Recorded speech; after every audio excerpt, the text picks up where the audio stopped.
Unfortunately, Jessica came over about 5:45, got me all taken care of.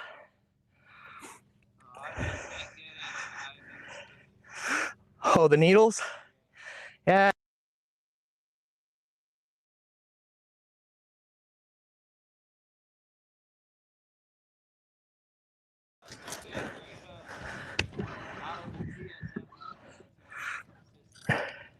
Yamamoto for sure. And then second would be Bill Lewis. I throw a lot. I mean, we've got such a lineup of baits now. Like, there's not one company under GSM that I don't really. Did you grab it? I don't really throw, but Yamamoto by far. Whether it's Cinco's or hula grubs. A lot of jigs, so I throw a lot of hula grub too. So what? I just throw hula grub where we're at too, but a lot of people overlook that bait and it's been around for years. Yeah. What is it about the hula grub that makes it stand out for you? I think it's the consistency.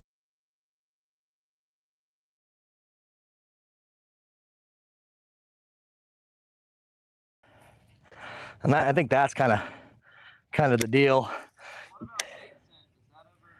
Sometimes it just depends. Like usually really cold months, I'll jump on the scents. 100-degree temp to really worry about it. I mean, obviously with the Berkeley Chigger Cross, they're scented. It's like a cross scent. God, if he starts rolling, I thought he grabbed it. Did you see him? He just flared his gills really bad. He's getting excited because that female's getting up there. So, are there times where you have to put the live well? Yep, 100%.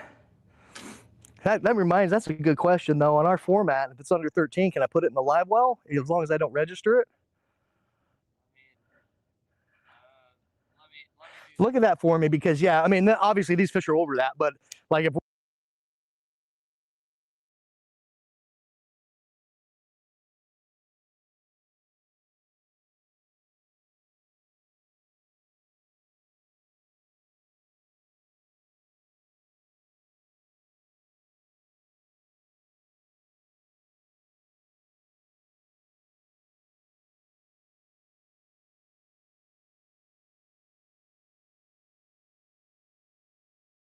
so hard to get that female up there and she moves up. I can't believe he's not being more aggressive.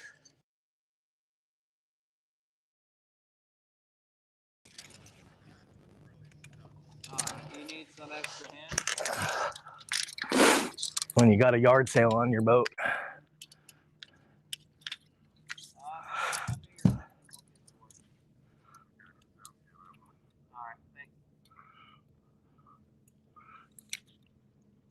What is it, sandbar? Yeah. Ouch. We're up in the river?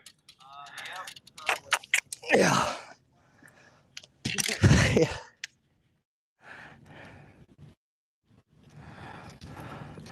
Yeah. Yeah.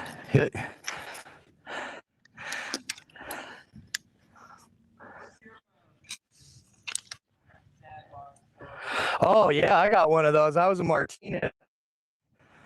Probably my early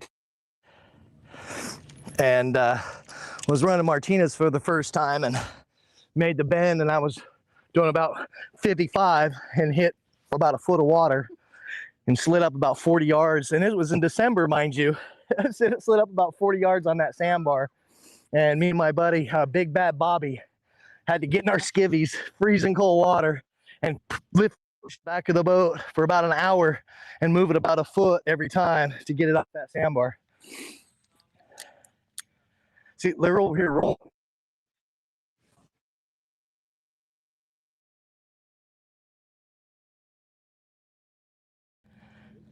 Yeah, he's upriver. I have his image. Upriver or downriver? I think that one. Well, they're the only up.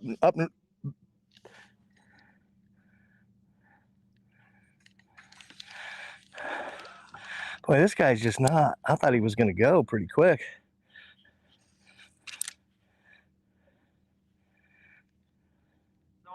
bedfish far and few between, or are they? I mean, you're staying in this one area, and I know you have plenty yesterday. Yeah, well, I mean, I covered so much water yesterday. There's not a lot of bedfish. Like I said, I think that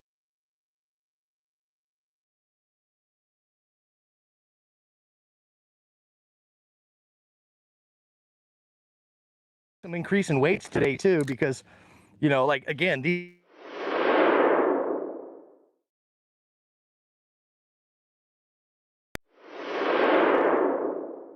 Tuning in on the Havasu Hot Seat. It's day one. We finished up on Windsor Beach State Park after a grueling day in the heat, but the fish were biting. We've got our day one leader here, Luke Johns. How much did you weigh in today, Luke? I ended up having 2306.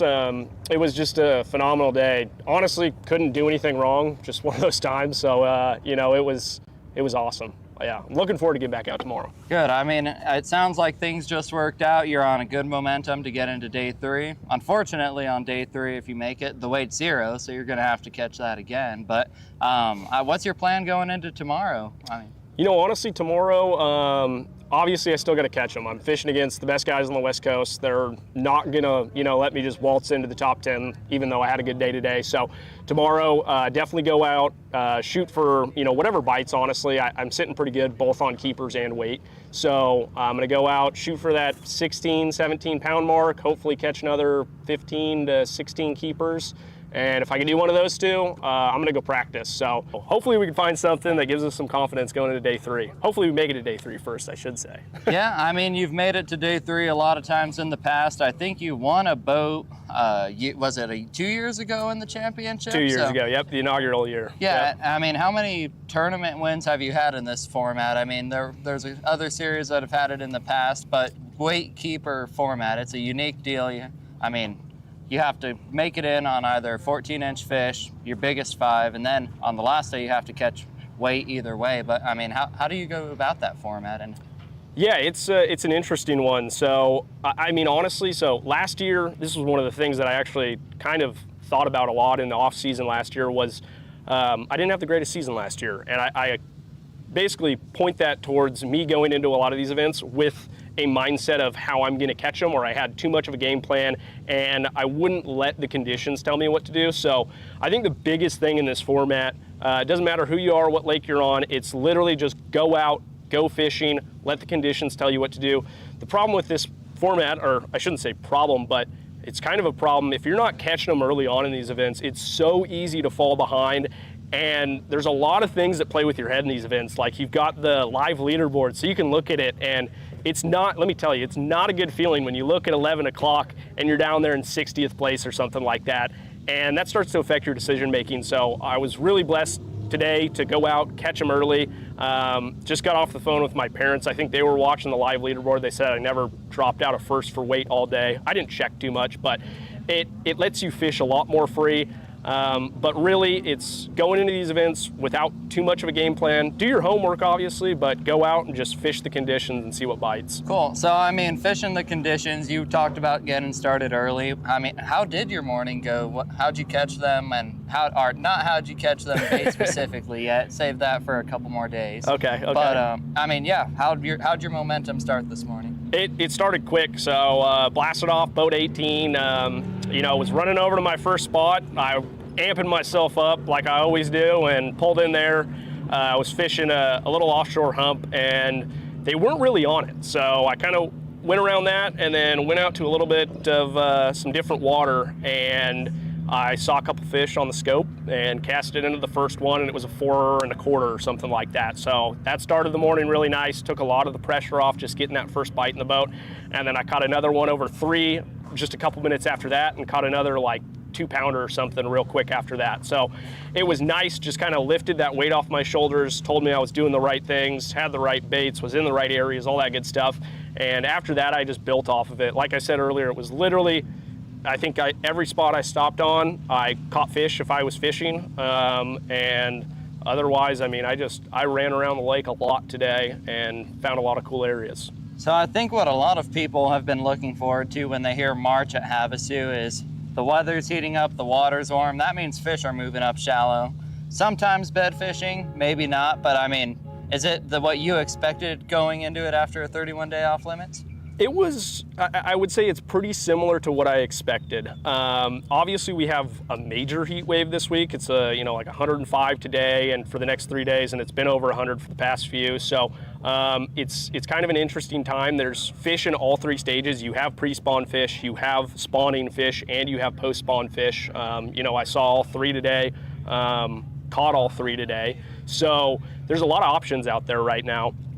But I would say generally it's pretty on par for what I would imagine Havasu is doing this time of year. This is my first time here in March, so it's just it's a cool place, and they're either way, whatever stage they're in, they're biting right now, and I like it. Yeah, let's hope it stays that way. So let's go into a different trajectory. Talk about a little bit of the tour itself. We've got 70 of the best guys on the West Coast. Very talented anglers, high accolades, but we also have a lot of young guys that are still trying to notch that belt and get the first trophy on their shelf.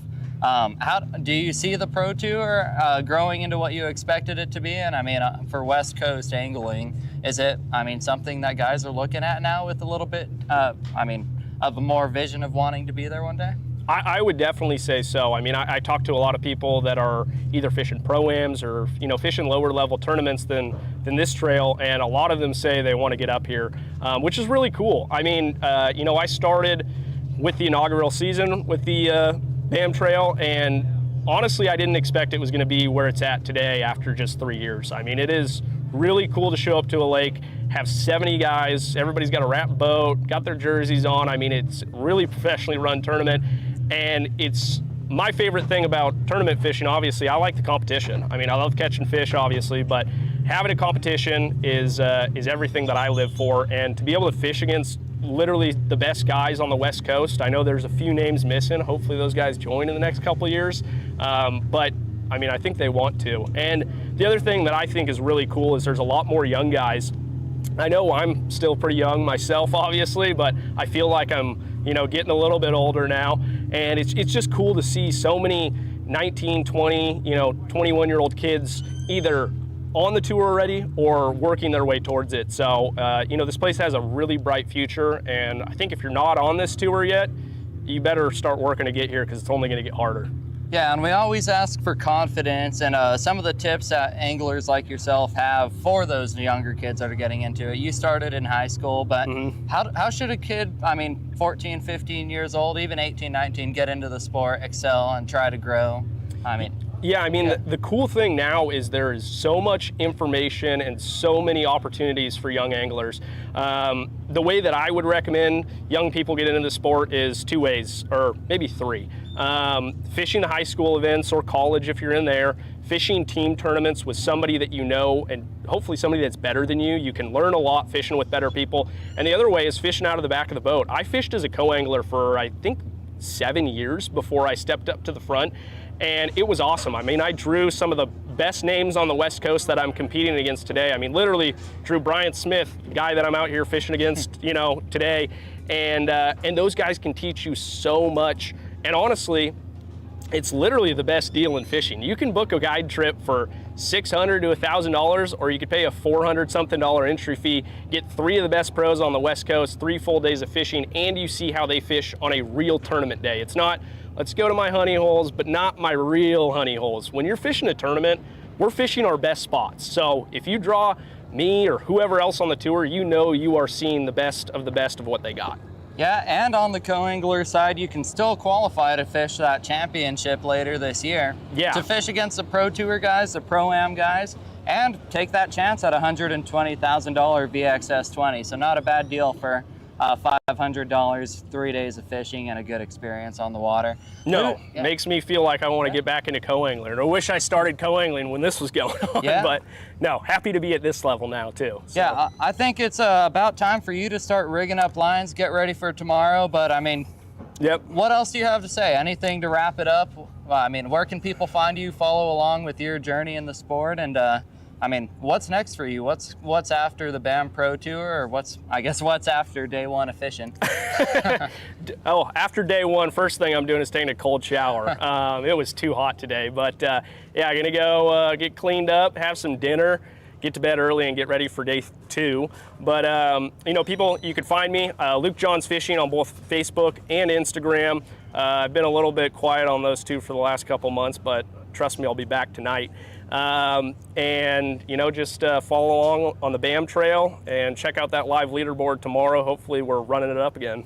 Yeah, we will be doing live streams all day long, so make sure you follow Bass Angler Magazine on YouTube. You can see what's happening on Facebook as well. But this is the Havasu hot seat for the Bass Boat Technologies BAM Pro Tour here at Lake Havasu, presented by Tackle Warehouse and Anderson Toyota. We appreciate you tuning in and watching. Get another update tomorrow after day 2, and then it's cut day, so we'll see what happens and who's taking home $50,000 cash. Randall and I want to talk to you real quick about choosing the right electronics mount for your bass boat. And we know the quality and effort that BAM Foster has put into this company. So what you get is a custom fitted mount, not some mass-produced universal mount for every bass boat out there. Seat pedestal plugs, tool holders, steering wheel spacers, and battery trays are all made with the same attention to detail that Bass Boat Technologies is known for. Check them out at bassboattech.com. You'll be glad you did. Tackle Warehouse has everything you need to get out and catch more bass. Rods for every application or technique. Over 1,000 reels to choose from. Monofilament, braid, and fluorocarbon lines. A massive selection of baits from the smallest to the largest. Exclusive baits and colors only available at Tackle Warehouse. Everything you need to build or customize your favorite lures. And of course, countless options to store it all. Tackle Warehouse. Click, save, fish.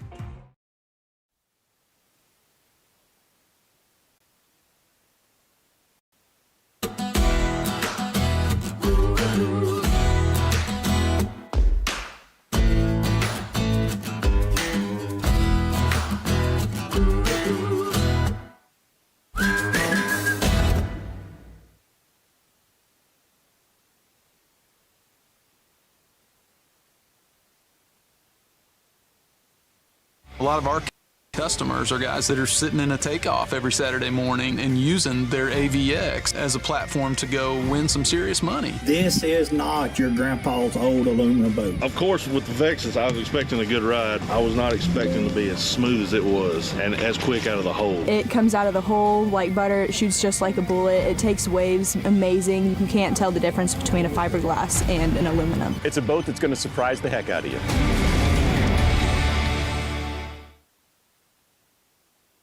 Really look forward to it. I think it's going to be a shootout for all these guys. Perfect time to be here. Should be a lot of fun.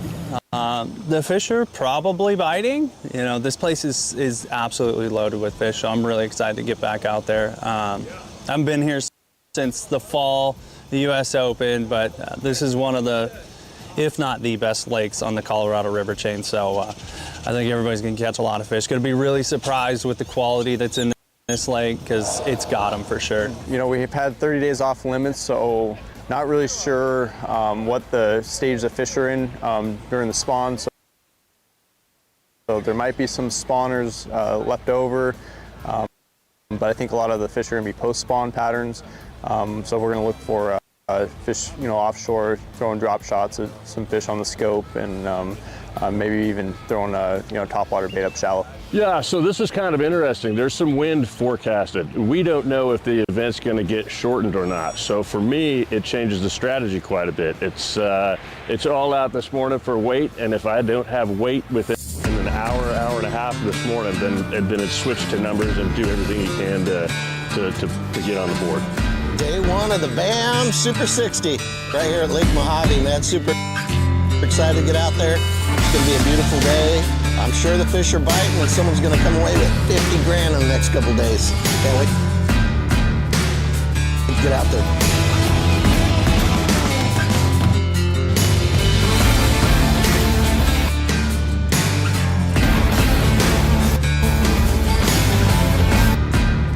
Days, no information, off limits. You're fishing for 5 bites right now. Welcome to the BAM Pro Tour. This is the Super 60. The West Coast's best bass anglers are here to battle for $50,000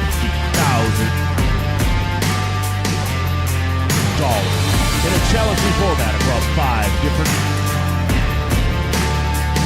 fisheries to crown the ultimate champion.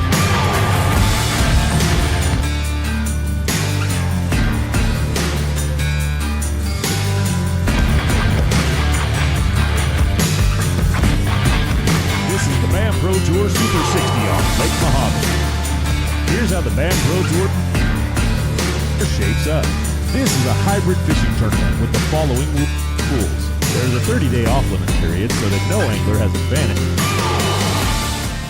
of conditions. For the first 2 days, this place anglers compete by either catching the 5 heaviest bass or by landing the most scoreable bass over 14 I've been here inches. since the fall. On the final day, US weights Open, reset, but and it's the this best is one 5 of the, catches that will determine if not the who best is lakes the on the Colorado River chain. So well, I'm going to start off everybody's going to catch a lot some of fish. Going to be reaction, really top water, surprised swim with the baits, quality that's in this as soon lake as that sun because comes it's up a got little them for bit. sure. I'm going to use my eyes a lot, see what I can see up shallow, but not really I would rather sure catch them fishing, what to be the honest. stage the fish are in. Don't really know what part of the stage they're in the spawn and all that, but I really look forward to it. I think it's going to be a shootout for all these guys. So we're going to look Perfect time to be here. Fish, Should be a lot of fun. throwing drop shots. The fish are probably biting.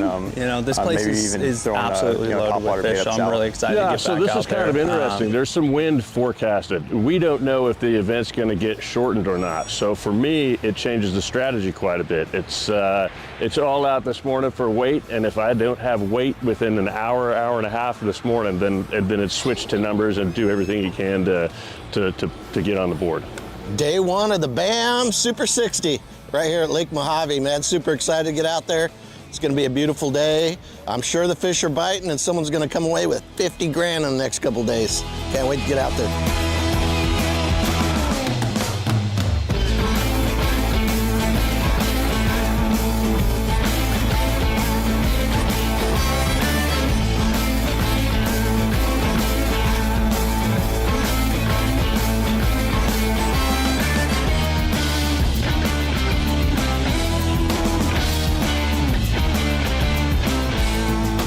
Day 1 of the Super 60 blasts off across the crystal clear waters of Lake Mojave. As we jump in with our first angler, Jason Crone, Jason is starting at the northeast edge of the Bowl of Mojave. You know, I did decent with it on Pedro for the Pro-Am, and the most thing, I guess, that it's just not thrown as much. I think it's thrown a lot now, of course, but it's just unique. I always, try and find something that, like we all do, that they haven't seen as much, like a robo worm or whatnot, and their fish are curious. So if you present something to them that they haven't seen before, there's a huge chance that they're going to bite it. But I just have a few baits that I don't think are thrown a lot and heavily pressured. I don't know if this is as much heavily pressured. It's just such clear water that something unique, and they're going to bite it regardless, especially a smallmouth.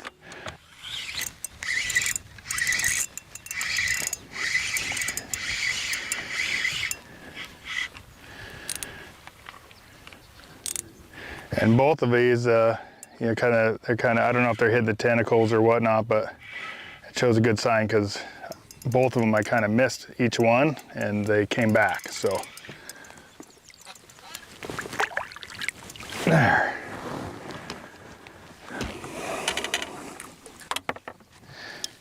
Nothing better than coming to a lake that you've never been to and just catching a couple right away. Getting a little breather,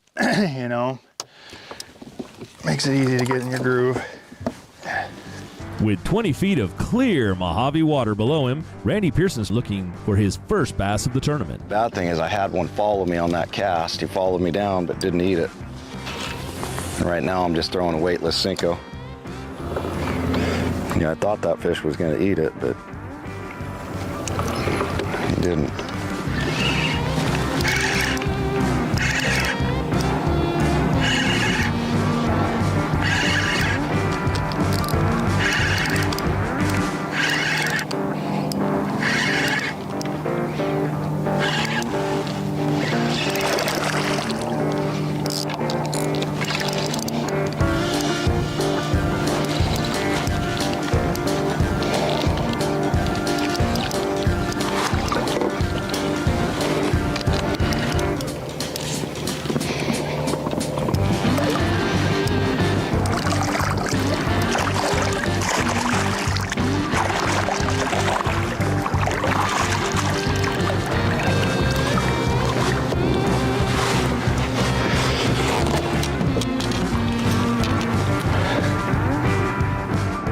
hopping from one pocket to the next to see how Daryl Okamika can wrangle his limit of Mojave bass. Look at that, that's a green one. Woo-wee. Not a big one, but better than what I got in there.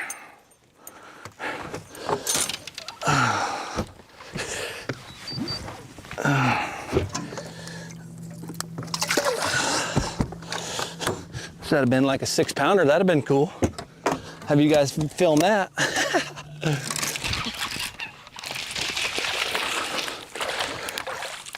Well, I don't think he's gonna keep though. He sure wanted that sucker though.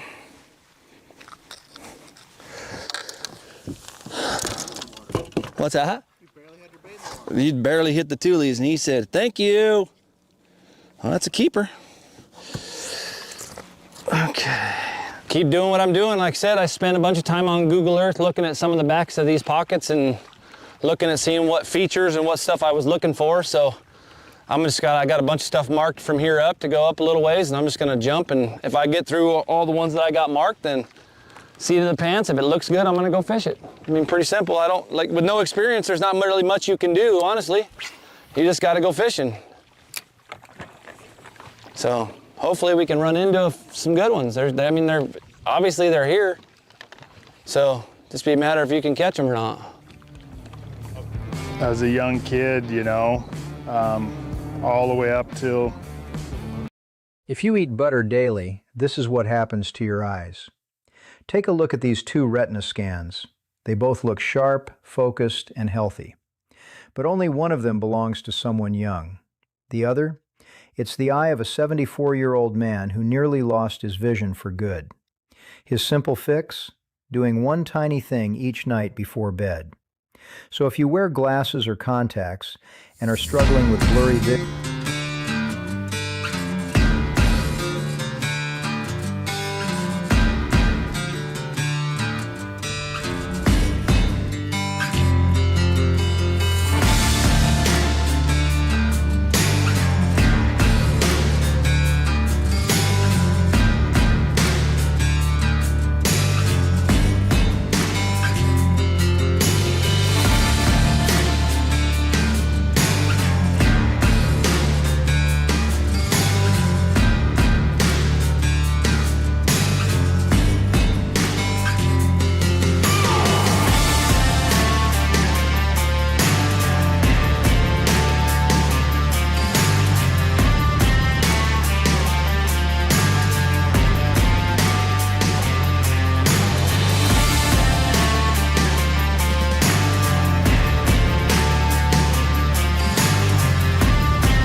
Do you bed fish a lot back home? Maybe why these are so stubborn. Yeah. See them? You probably see them there now. I saw him a minute ago. Yeah. It looked decent. Yeah, I mean it's scoreable in this game, right? Yeah. Problem is, I think his spot is just really guarded by those blocks. Like you can't Yeah. get it to where he'll really. But yesterday afternoon, this was kind of the game, at least for me.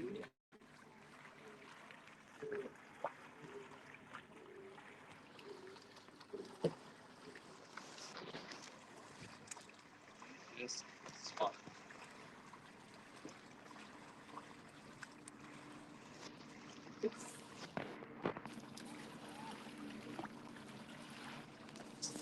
Get a little risky for you guys. I can't get where I think he'll trigger on.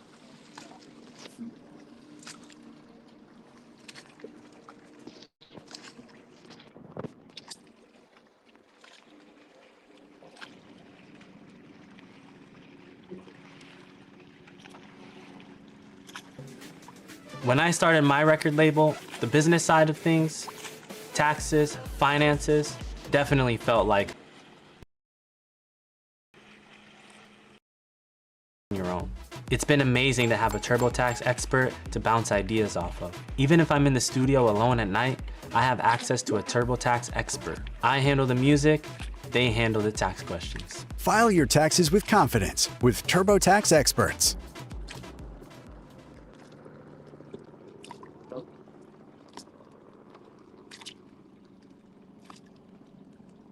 Really look forward to it. I think it's going to be a shootout for all these guys. Perfect time to be here. Should be a lot of fun.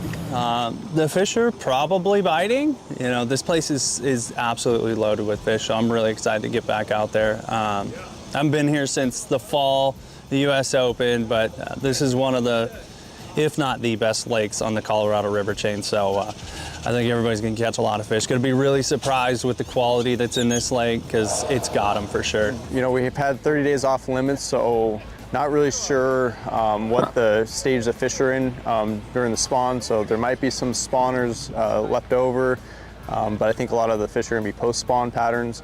So we're going to look for fish, you know, offshore, throwing drop shots at some fish on the scope, and maybe even throwing you know, topwater bait up shallow. Yeah, so this is kind of interesting. There's some wind forecasted. We don't know if the event's going to get shortened or not. So for me, it changes the strategy quite a bit. It's all out this morning for weight, and if I don't have weight within an hour, hour and a half this morning, then it's switched to numbers and do everything you can to get on the board. Day one of the BAM Super 60 right here at Lake Mojave, man. Super excited to get out there.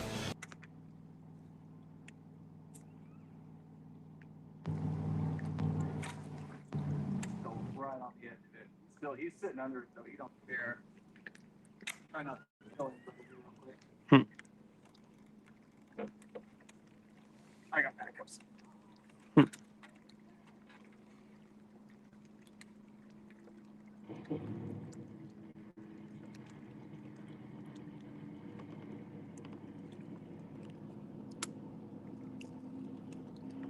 Can you text Nick that the mic's on me, or we don't have him mic'd up?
shoving her around.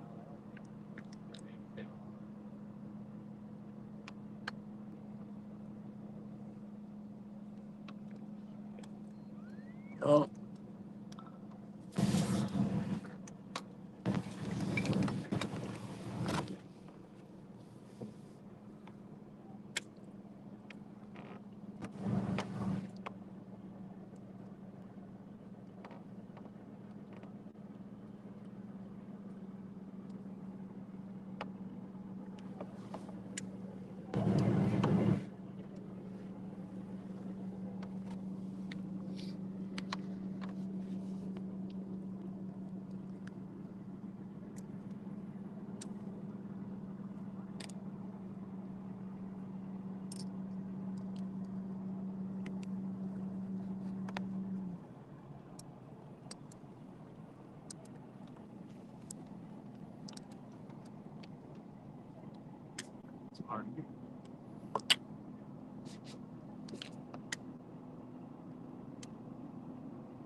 Yeah, so this is kind of interesting.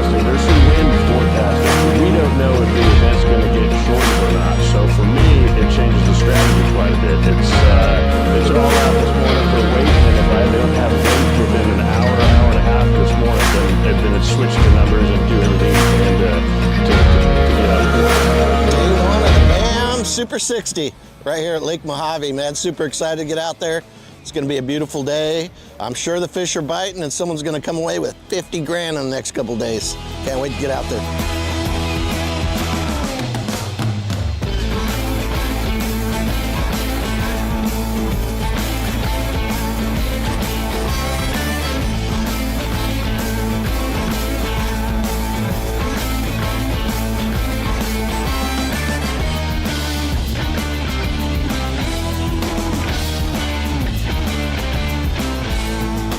Day one of the Super 60 blasts off across the crystal clear waters of Lake Mojave. As we jump in with our first angler, Jason Crone, Jason is starting at the northeast edge of the Bowl of Mojave. You know, I did decent with it on Pedro for the Pro-Am, and the most thing, I guess, you know, that it's just not thrown as much. You know, I think it's thrown a lot now, of course, but it's just unique. You know, I always, you know, try and find something that, like we all do, that they haven't seen as much, like a, you know, a robo worm or whatnot. And, you know, their fish are curious. So if you present something to them that they haven't seen before, there's a, you know, a huge chance that they're going to bite it. But I just have a few baits that, you know, I don't think are thrown a lot. And heavily pressured. I don't know if this is as much heavily pressured. It's just such clear water that something unique, and they're going to bite it regardless, especially a smallmouth.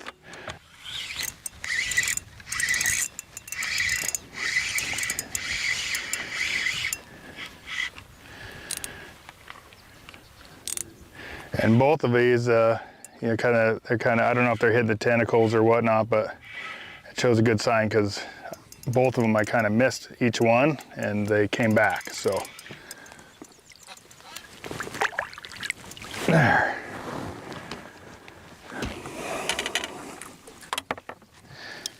Nothing better than coming to a lake that you've never been to and just catching a couple right away. Getting a little breather, you know, makes it easy to get in your groove. With 20 feet of clear Mojave water below him, Randy Pearson's looking for his first bass of the tournament. Bad thing is I had one follow me on that cast. He followed me down but didn't eat it. And right now I'm just throwing a weightless Cinco. Yeah, I thought that fish was going to eat it, but he didn't.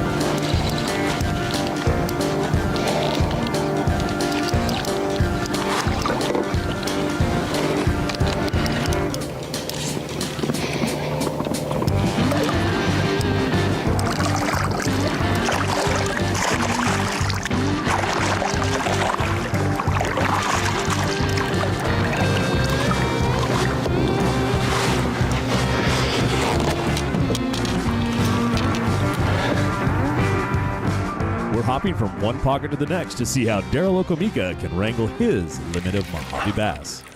Look at that, that's a green one. Woo-wee. Not a big one, but better than what I got in there.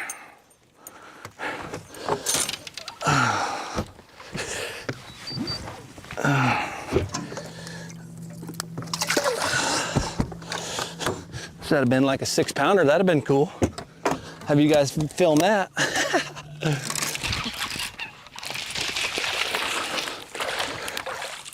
I don't think he's gonna keep though. He sure wanted that sucker though.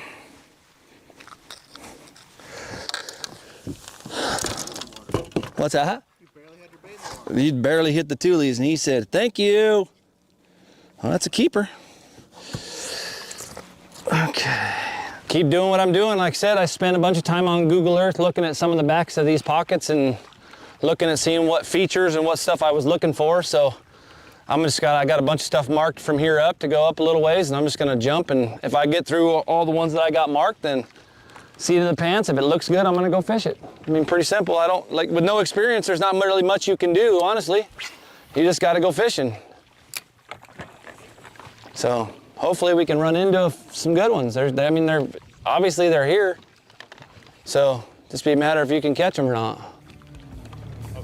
As a young kid, you know, all the way up till, I didn't start bass fishing until I think I was 29 was my first time I ever did a small club tournament. So I was a late bloomer in it, but right away I knew instantly. I'm like, oh yeah, this is what I'm doing from now on. Like, you know, all the action sports and broke plenty of bones and all that. And then I didn't realize this, you know, and then you can do this till you're 80, 90 or whatnot. So flatted lakes where I got it, and then like say, and I was relatively successful with it, you know, put your head down and took off pretty fast from the Montana area and went to a couple All-Americans and some other championships and stuff. And I think that just relates off of, like I say, having a sixth sense, because I don't have been bass fishing since, you know, I was 5 years old. I was going for the old greasy trout when I was younger, but as long as you're fishing all the time, you're all right. One of the best in the West, Ish Monroe is no stranger to the challenges of Lake Mojave. Right here, the River to Sea Bling spinnerbait. The color's called I Know It. It's kind of what we would consider a sexy shad, but it has a clear skirt on the bottom, a little bit of chartreuse, a little bit of silver flake in it, a Colorado and willow leaf blade. I've fished these desert lakes for 30 plus years now, and I actually won a tournament here on Mojave, and this has been just one of those key baits you throw around, because I mean, you need to have a bait that you can throw around while you're looking at the same time. But they're either gonna A, come on the backside of a point where there's shade, or B, it's gotta be a shadow or a shade. And then obviously you keep your eyes peeled and have your little bait ready for, you know, if you see one, to kind of pitch at them. Kind of like that deal right there is See one, you mean there he is.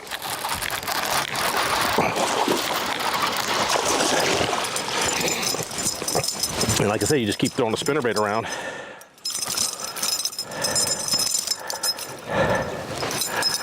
And you know you got the right one when they're eating it, hook and trailer hook both. And with the breeze blowing, I think the spinnerbait's gonna be a great choice today. And if you get one to chase it, you know, throw your drop shot back over it, throw your wacky rig Cinco, throw Ned rig, because you will see them flash at it. And just something didn't trigger them into biting. From fishing topwater in the morning, Scott Head is now slowing down with a weightless worm casting towards the banks. Nobody home. There's one.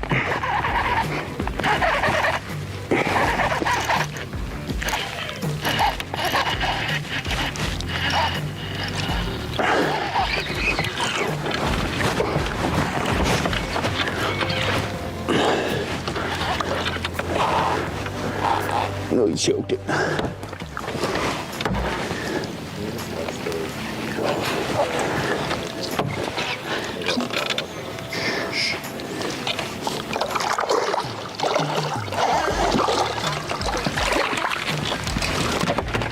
Perfect. Broke my line.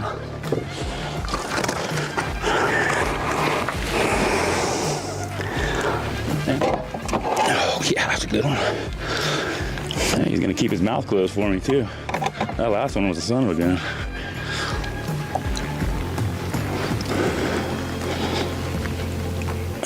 Mouth closed, fingers on, hanging off the board. That's a slouch.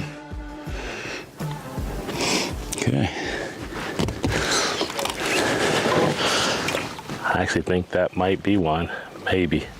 Yep, that's one.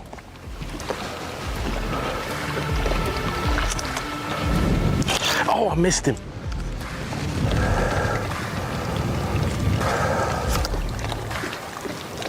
Got him.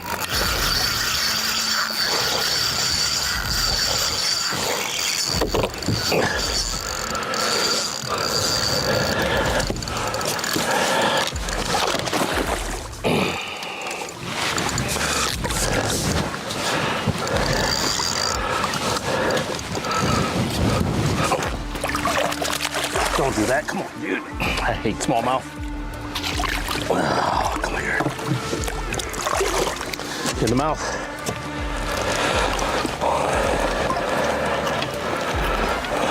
You remember this little bait, don't you, Mark? The Bass Boat Technology Super 60 presented by Tackle Warehouse is underway. Action on Lake Mojave will continue right after this.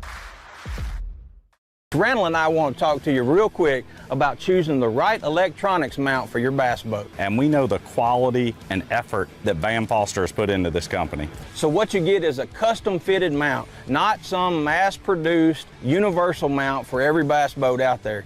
Seat pedestal plugs, tool holders, steering wheel spacers, and battery trays are all made with the same attention to detail that Bass Boat Technologies is known for. Check them out at bassboattech.com. You'll be glad you did. The newest addition to the Basscat STS family is here. Introducing the Caracal STS, showcasing aggressive styling paired with enhanced performance and a continued dedication to raising the bar. Measuring in at 20 feet 2 inches with an ultra-wide 96-inch beam and rated for a 250 to 300 horsepower engine, the Caracal STS boasts agility and speed and is finished with premium features to satisfy any angler. Basscat Boats. Feel the rush. Tackle Warehouse has been the premier online tackle shop since 2003, with a huge selection of not only the latest and greatest from the biggest brands, but the hard-to-find regional specialties as well. Tackle Warehouse. Click, save, fish. Welcome back to the Bass Boat Technology Super 60, presented by Tackle Warehouse. Day one on Lake Mojave has been fantastic, with anglers pulling in some quality bass from the desert waters. We're excited to check in with a few of our Super 60 competitors, including Bryant Smith, Dylan Maxson, and Mason Maccabee, as they light up the keeper count scoreboard.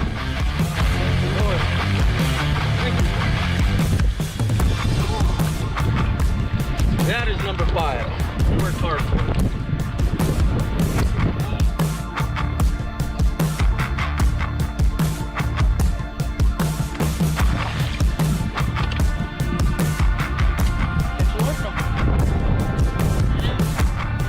Now let's jump aboard with Super 60 champion from Don Pedro Reservoir, Double G, Greg Gutierrez. You know, I probably haven't gone a half a mile or so. I just came up here, found a point, set it down, and just started going.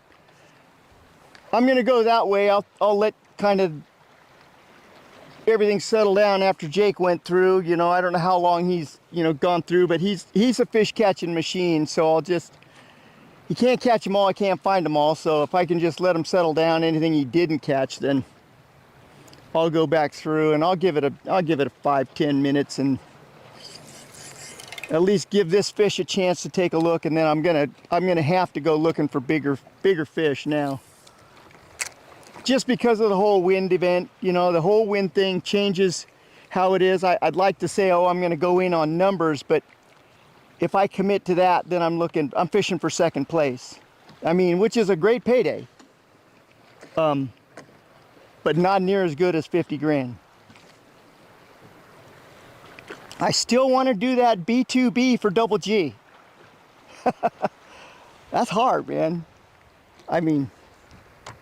Colby did it.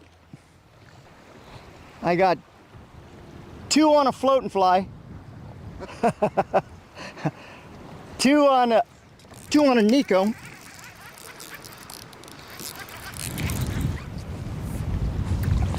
Oh yeah, this is a better fish. Look at that, popped right out.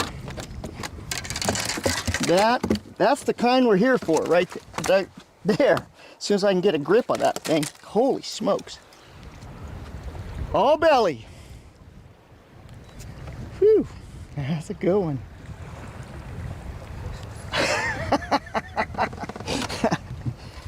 So I'll just sneak up there and see if I can't see it.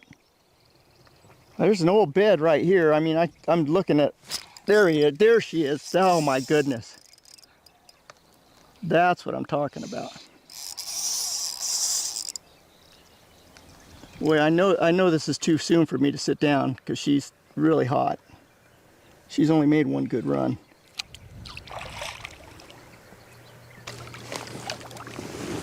Yep. Here we go. Ah. Caught that on my new Frenzy Baits FFS stroller. New head I brought out. But don't say nothing. Don't say nothing to Ed. He won't let me say Frenzy Bait stroller.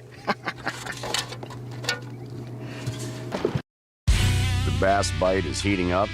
There's no better time to get out and fish. Tackle Warehouse has been the premier online tackle shop since 2003 and has you covered with a huge selection of not only the latest and greatest from the biggest brands, but the hard-to-find regional specialties as well. All the best gear at the guaranteed lowest prices, with free ground shipping on all orders over $50 and even free returns. Tackle Warehouse. Click, save, fish.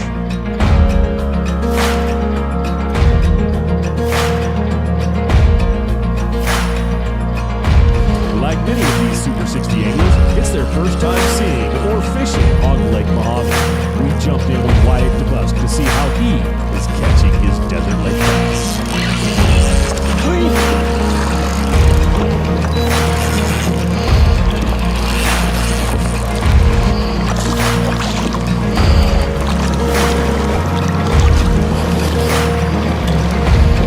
How Elise are so good at that.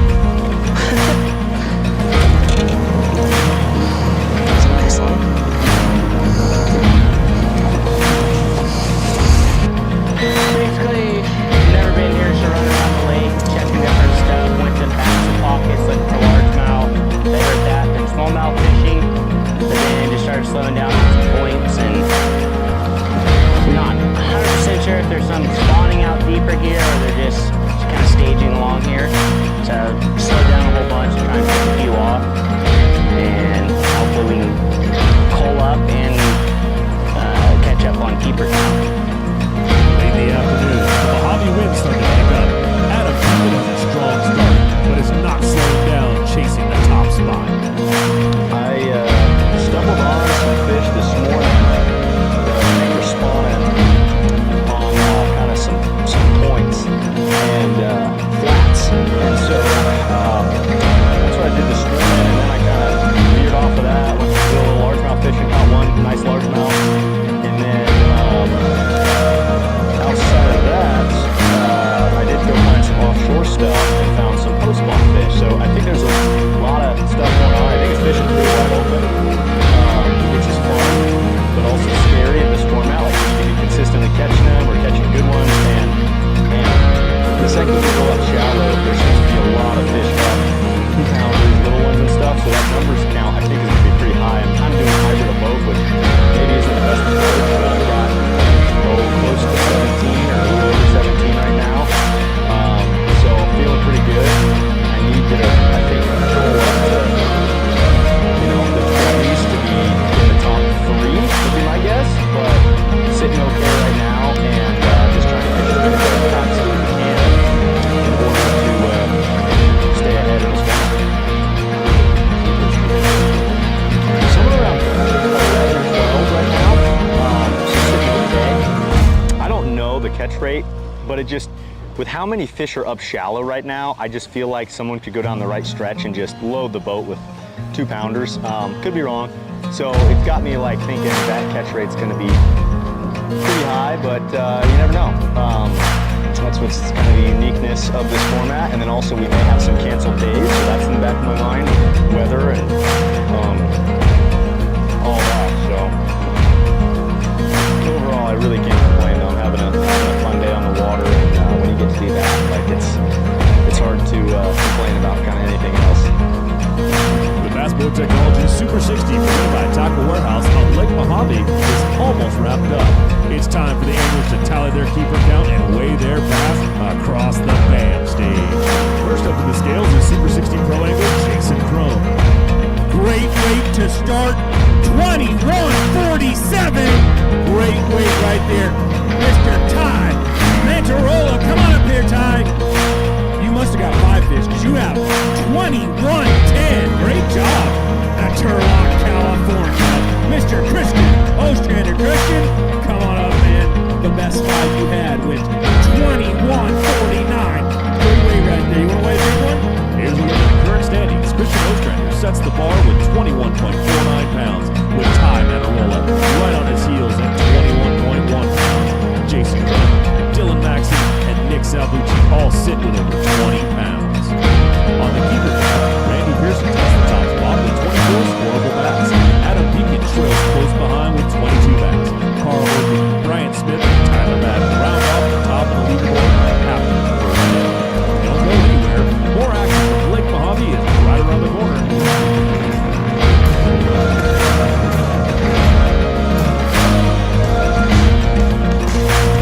Hey folks, pro bass fisherman Mark the Same here. My garage was completely cluttered without no gear. But then I discovered StoreQuest self-storage. Now, check out my space. It's like my own personal oasis. All my fishing rods, my gear, and the home away from home. With everything neat and organized, I can spend more time doing what I love. Thanks to my StoreQuest order, I've decluttered my life and made room for adventure.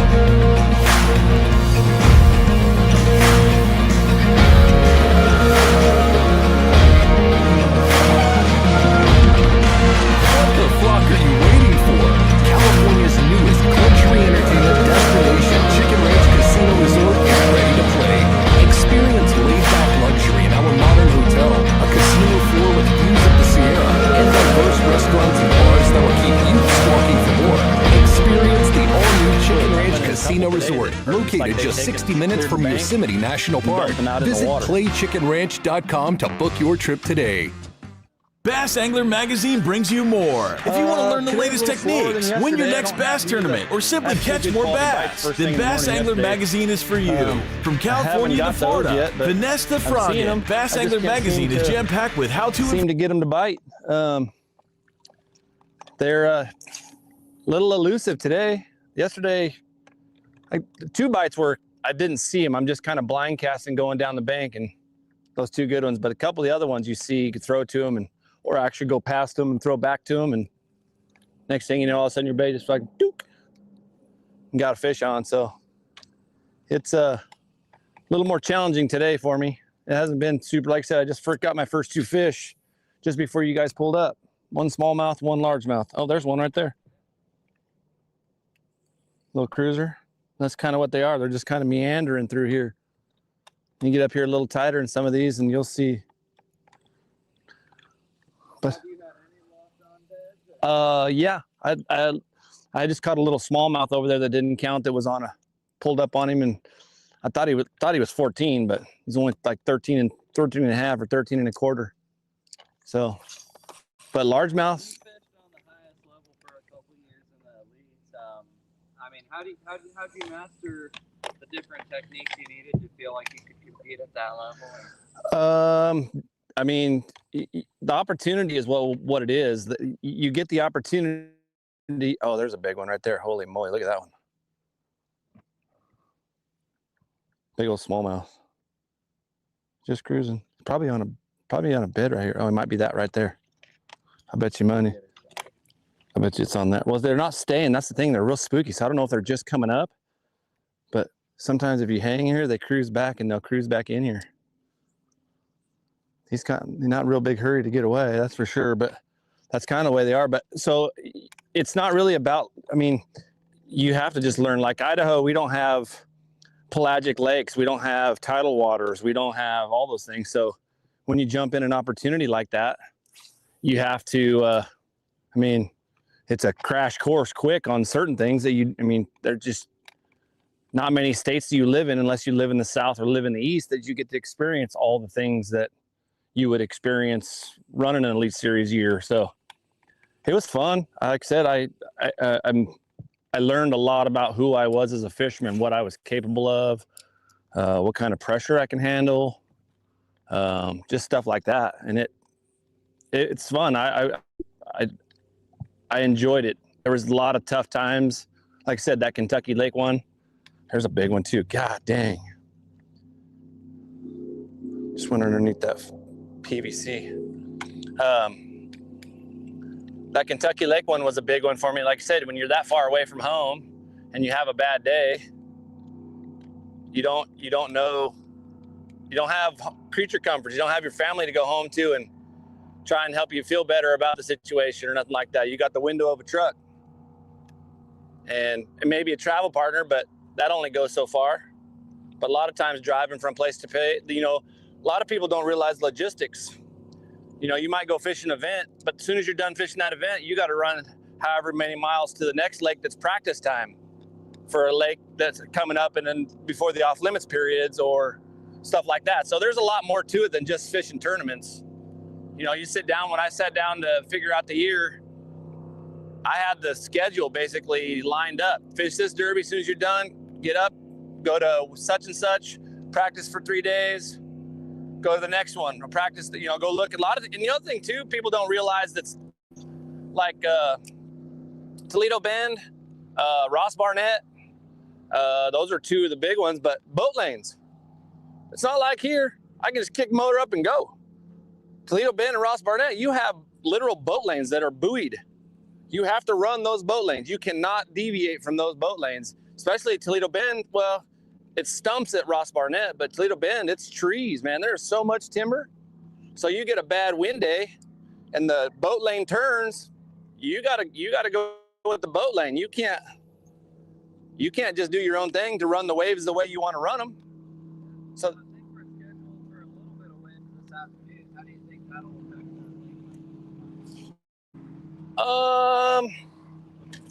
I don't know. Maybe it'll get them up. I don't know.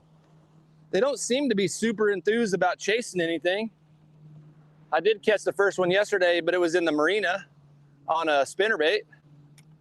But I thought some wind blowing points. There was a couple times yesterday, there was some good breeze on a couple banks that were set up right, but I still haven't got, I mean, as shallow as they are, you'd think they would chase, but hasn't been the case. So I just been pocket to pocket to pocket, just running through, trying to get the ones that are interested, and if not, just keep moving.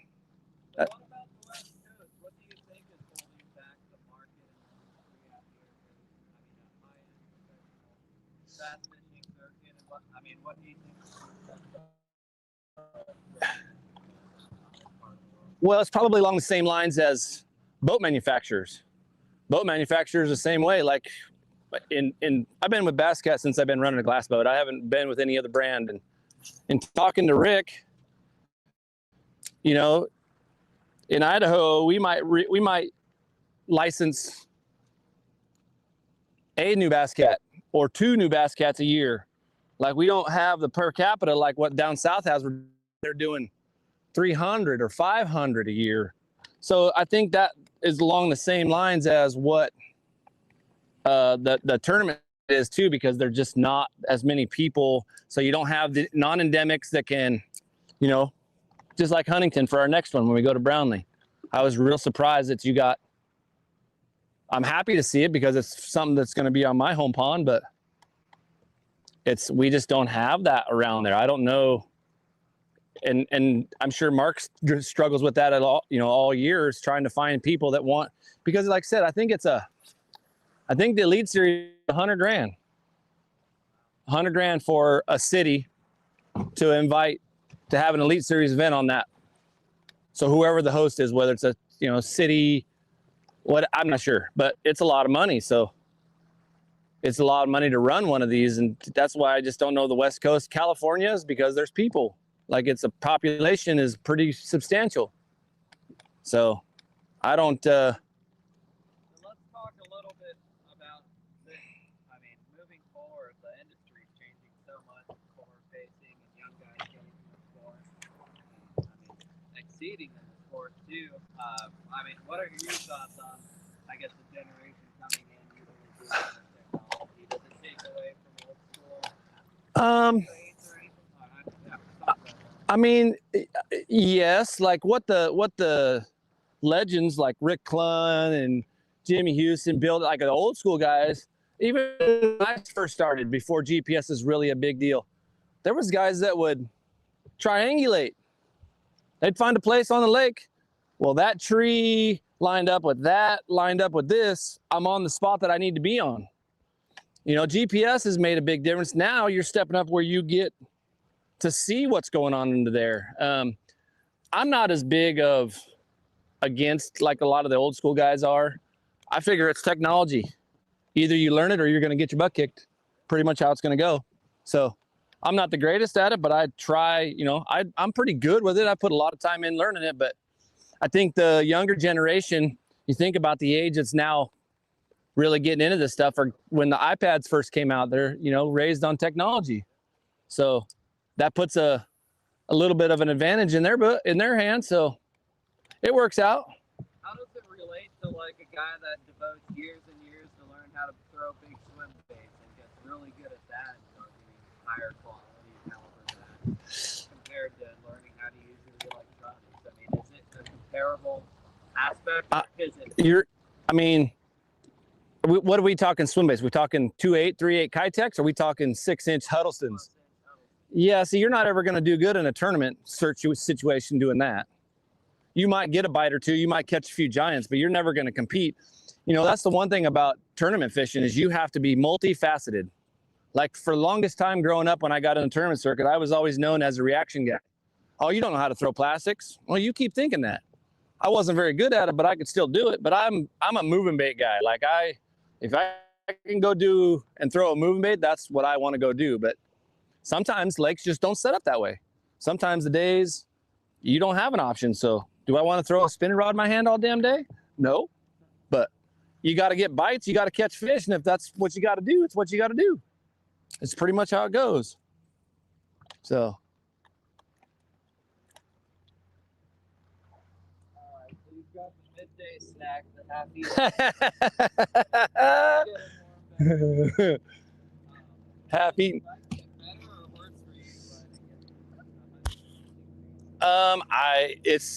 It wasn't neither here nor there for me yesterday. It was just, I mean, cover water, and like I said, in that bay I probably seen 6 or 7 fish and I caught 2. So if I can go and each pocket hopefully get 1 or 2 bites, by the end of the day you stack, but just hopefully those fish are of quality. I think if I can do the same thing I did yesterday, another 15 or 16 pounds, I think that'll keep me in be able to cash a check for this derby. Does this format set up well for you with the weight and keeper? I mean, like I told MC yesterday, I was like, he's like, what are you gonna do? You doing keeper count? I'm like, I'm doing whatever bites. Like if I had, you know, if I had the ability to know that I could go somewhere and catch numbers, I probably would, just because usually when you're around numbers, you're around quality too, generally. So it's like, I'm just trying to catch whatever I can catch. It don't matter to me.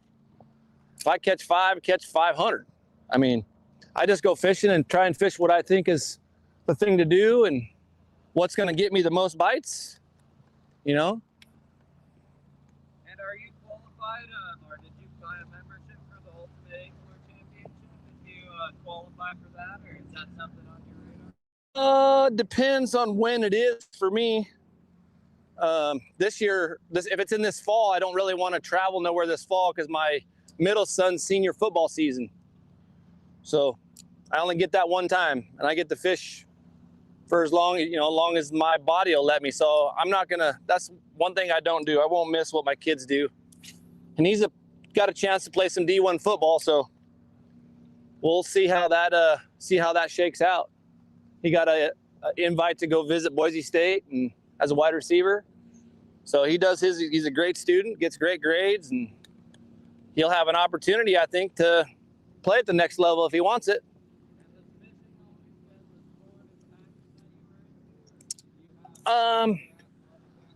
Yeah, so I actually was a 2-time state champ in track. I was a pole vaulter, and I was also an all-star in basketball, and I also coach basketball currently. That's one of my sponsors, that Premier logo right there by the BAM sticker. That's my club at home for AAU basketball. So we're just started our spring season. I didn't coach this year just because the schedule and with kids and shit, I'm just going to help in practices. But normally every spring I have a team of some sort to coach for the spring. And last year I got to coach the freshmen for Meridian High School. The head coach for there had 27 freshmen come out for basketball and so all those aren't going to make the team. So he had about 10 left over that were still quality basketball players. So they put a team together and he had me come coach the freshmen, which is, I love it. It's a lot of fun being able to be a mentor to these kids and show them teaching them accountability, character, integrity, all the things that matter in life. I take it real serious. I enjoy it a lot. Then on top of that, you can teach them the game of basketball, which for me, it's amazing because what you learn in a competitive sport, your work ethic, accountability, all those things, when they show up, it's all stuff that translates to the working world. So when you get a job, if you're do your best at the job, you're always on time, you do those things, there's things that you get, there's things that are attributed to that will give you opportunities just because of that. So when they learn those character stuff playing, then it's so I take that real serious. What about the character of the next generation in bass fishing? How can they get started? What goals should they set for themselves? Well, here's one thing I've noticed with the younger crowd. Character and integrity is not something they seem to not understand that there's ethics involved in this game. And whether they had somebody to teach them the ethics or just don't care to know, I'm not sure, but they, like I said, cutting people off. Like there's certain unwritten rules in the game of, especially in bass fishing that you just don't do. I mean, some guys are doing it, but in my opinion, especially at the highest level, you just don't. It's about a conversation. If something goes on or something happens, have a conversation with the gentleman. Hey, what are you doing here? Can we whatever, or just whatever. It doesn't seem, even at home, even my local derbies, it seems to be a lot of people just don't. I don't know. It doesn't make any sense to me, Mike.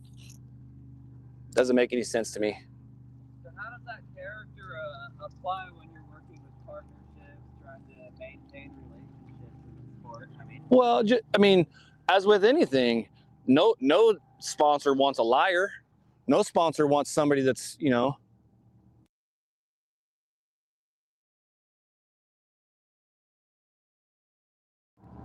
like, it's pretty simple. If you tell somebody I'm going to be there at 5 o'clock, be there at 4:45.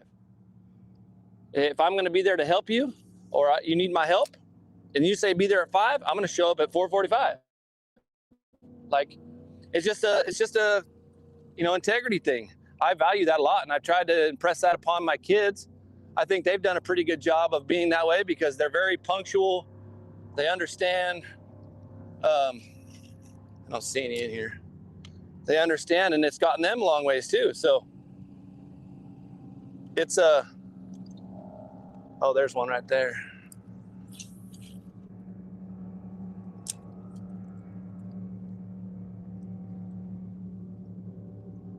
You need to get back in. No, you're good. I didn't see where he went, so I can't see if he's. See him just cruising. Let's see if I can spin back around on him and see if he'll eat something. It might have been a 14-incher, but right now I'd take him. I don't see where he went. So are we just late to the game on the spot, or are we early for the largemouth and the smallmouth are done? Or? Well, I mean, I wish I had an answer for that, but if smallmouth would have spawned, if there's no fry, why are they not still on the bed? Males should still be on the bed, guarding the bed until the eggs hatch, and then it's fry. But I haven't seen no fry, and I've been in the back a lot of pockets, and I haven't seen none. So, where'd you go, buddy? I don't see where you went. See if you even want to play. Oh no, there he is, right there.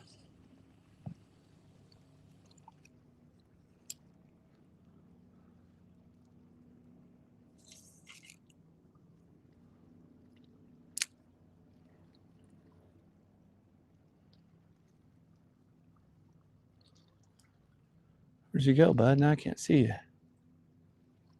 Definitely not. Well. So a fish like that, what do you think it's it's doing right now? I don't know if they're just, I'm fishing for, well, I don't know if I'm fishing for resident fish or if they're, I know there was one bass yesterday, my 5th fish yesterday, I know was on a bed because I seen it early in the day and then I went back. It was like 15, 20 minutes before weigh-in and I needed one more fish.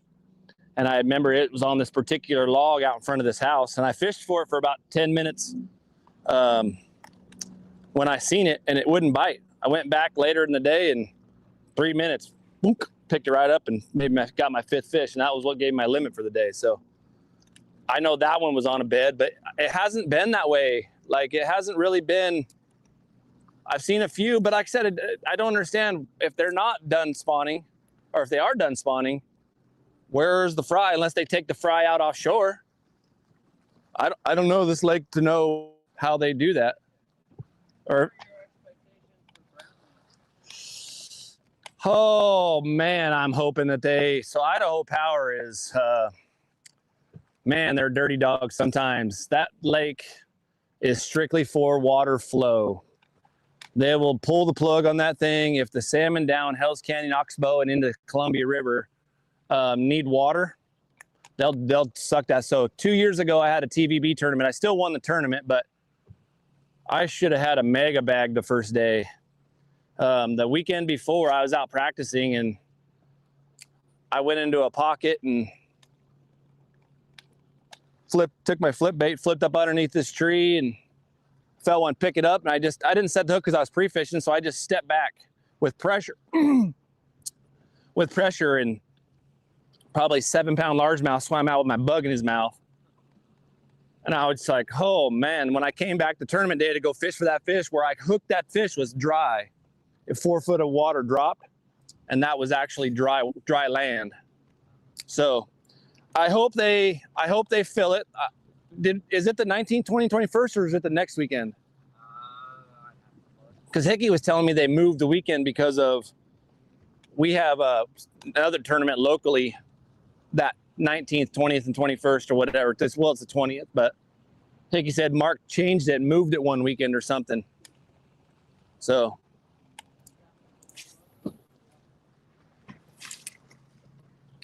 yeah, there's a couple guys running around. But yeah, I mean, the largemouth are super hard to catch, not hard to catch, but they're just hard to find because you have Main Lake, there's Main Lake largemouth and there's Powder River largemouth. It's really hard. Nobody's going to catch largemouth for 3 days. I can guarantee you that. You might see some mixed bags, guys going down the bank or go doing something and run into a random largemouth. That's a definite possibility. It's probably good for one good limit of largemouth per day, like one day, but that's probably going to be on the first day. After that, chances are you're probably not going to see another limit. You might, but they're pretty hard to figure out. So, and we've been practicing. So our first big open of the year is on Brownlee, is next Saturday, and it has been fishing unreal. I had 20 pounds 2 different days. I had a 461, a 430, 417, 390, and a 380 something in the bag for one of the 20-pound bags, in which they are healthy this year, man. Every one you catch, whether it's a 14-incher or a 18-incher, they are just absolutely loaded, and they're eating crappie. You'd be fishing around, and there's little crappie about this big floating everywhere. So they're really gorging themselves on them crappie.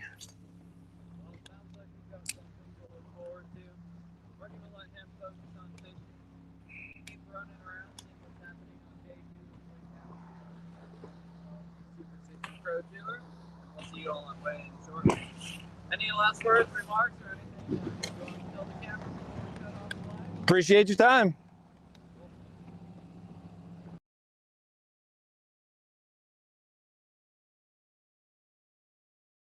Tackle Warehouse has everything you need to get out and catch more bass. Rods for every application or technique.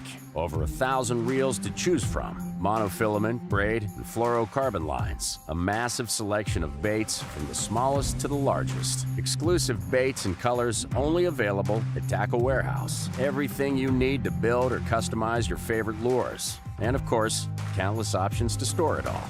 Tackle Warehouse. Click, save, fish. At Black Bear Diner, we believe a great meal should feel like a warm hug, like our Bear's Choice Breakfast. Start with 2 farm-fresh eggs, cooked just the way you like. Choose from our one-of-a-kind sweet cream pancakes, homemade biscuits and gravy, or indulge in cinnamon roll French toast. Add your choice of thick-cut smoked bacon or homemade sausage patties. That's a Bear's Choice. Your very own warm bear hug. Good old-fashioned family food, Black Bear Diner. Welcome to Lake Havasu. We are here at Anderson Toyota in studio, the BAM Super 60. It's the first event of the year, kicking off 2026. A lot of anticipation, just a lot of hype around this event. We're really excited to kick it off. I'm joined here in studio with my co-host, Michael Bray. Michael, it's a hot one out there. It is. It's 109 degrees out today. I mean, the lake's heating up, the weather's heating up, and it's set up to be a great event with a lot of immense opportunity. 70 of the best pros on the West Coast. Arizona, Oregon, Washington, California, even anglers from Idaho here for one common goal, to win $50,000 out of Windsor Beach State Park this week. It's going to be interesting. So we're going to have, obviously, the young guns are going to be here. They've got their scope. They're on top of their game. A lot of you have seen sort of the recent results, and it's been a scoping kind of deal so far this year. But we might be in that transition right now where spawn's coming. You know, we're hearing some of these fish might be up on beds right now. So I don't know if that's going to impact this event that much. So it's going to be interesting to see on day one sort of how these fish are getting caught. As far as the talent here, we got the young guys, obviously, but we've got some local, kind of older veterans who have done really well here. What guys, what names are you kind of looking at out of that group who's going to do well?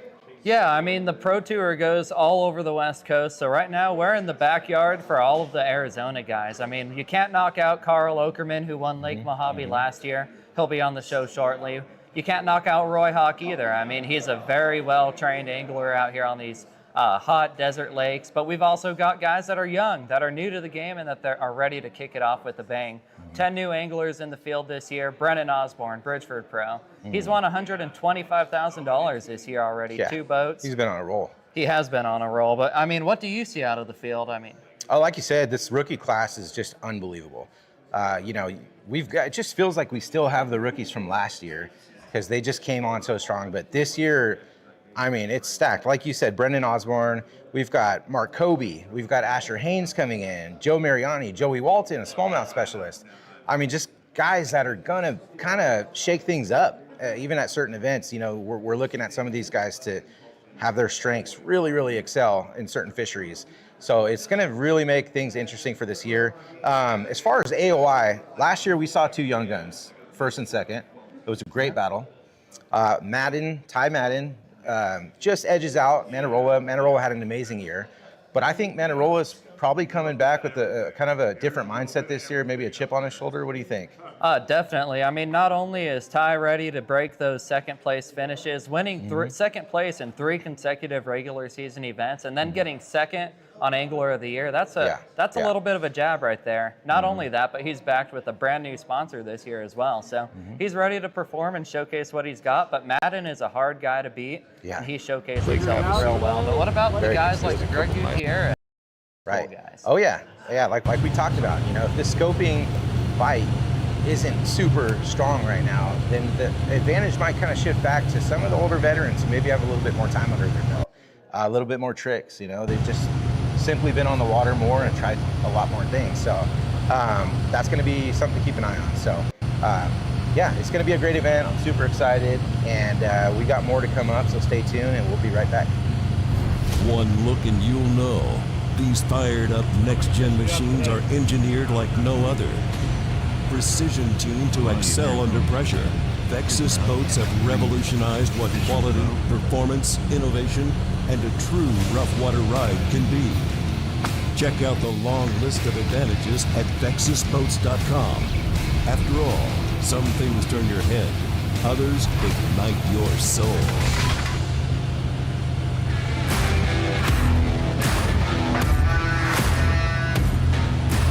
All right, welcome back, guys. We're joined here in studio with Roy Hawk. Roy, kind of a local guy here. He's got a lot of experience. Roy, you're probably pretty comfortable with this event. What are you looking forward to most here at Havasu? Well, you know, I just sleep in my own bed. I travel all over the country. In fact, the last time when I fished was Lake of the Ozarks, where it was like 30 degrees. And now we're here, it's 108. But just being able to sleep in my own bed, weighing in front of a hometown crowd. Absolutely. In front of my title sponsor, Anderson Toyota. I couldn't ask for more. Absolutely. I'm stoked about that. Yeah. Yeah, and I mean, what are you anticipating this week? Give us a little bit of behind the scenes of what Lake Havasu has to offer and how people can target this body of water. Generally speaking, like, you know, the month of March is all about the bed fishing. You know, it's all about in and around the spawn. We're going to see fish on beds, pre-spawn and post-spawn. We've had a pretty good run of hot weather this last week, and then we're going to go into, you know, 100+ degree temperatures throughout the tournament. And that has a tendency to burn some of those bed fish off, so we may be able to get some type of post-spawn bite going as well. But overall, it should be really good. Water temperatures are going to be up.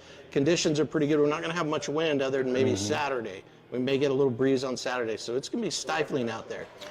Roy, what are some of your accolades? I want to hear, what have you done at Havasu? I know Mojave's just down the road too, but what are some of your bigger wins here and things you're most proud of looking back?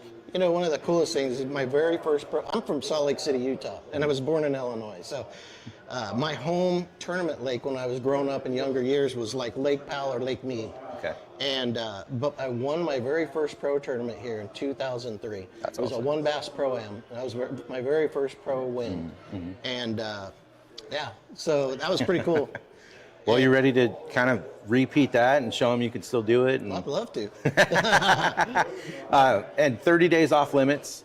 Probably killed you last month not to be able to fish here. That's one of the reasons why I went to the tournament at Lake of the Ozarks. Got me out of town. And, you know, I've been fishing on Mead and Mojave a little bit this winter, you know, fishing other events, and then got to go to Lake of the Ozarks. It was a lot of fun. Right. Yeah, so I mean, it hurts not being able to fish in your backyard, but are you pretty happy those guys didn't get a fish up here over the last 30 days too?